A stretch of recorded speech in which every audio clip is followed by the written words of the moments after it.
त्याचा फटका बसेल असं तुम्हाला वाटतं का? मुळात आम्हाला असं वाटत नाही. ह्याचं कारण असं की ठाकरे हा ब्रँड आहे.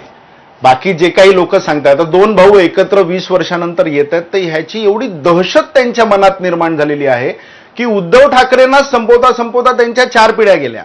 त्यांना हेच कळेना की आता उद्धव ठाकरे एवढं सगळं करून सुद्धा राजकारणामधनं संपत नाहीयेत. म्हणजे त्यांनी त्यांचा पक्ष त्यांच्या हातातनं घेतला, चिन्ह घेतलं, त्यांची माणसं सगळी घेतली, ईडी सीबीआयचा दबाव आणला, त्यांच्या मुलाला बदनाम करण्याचा प्रयत्न केला. किती किती पटीने जेव्हा जेव्हा निवडणुका येतात, तुम्हाला आठवत असेल मागे बिहारची निवडणूक आली तेव्हा सुद्धा उद्धव ठाकरे साहेबांना बदनाम करण्याचा प्रयत्न केला, आदित्य ठाकरे साहेबांना बदनाम करण्याचा प्रयत्न केला. म्हणजे भाजपची जी रणनीती आहे ती ठाकरेंना बदनाम करायचं.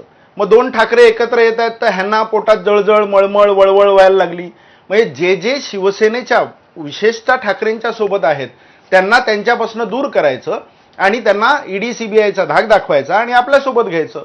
ह्याच्यातनं हे जे राजकारण ज्या पातळीवर चाललेलं आहे त्याच्यातनं महाराष्ट्राचं भलं होणार नाही.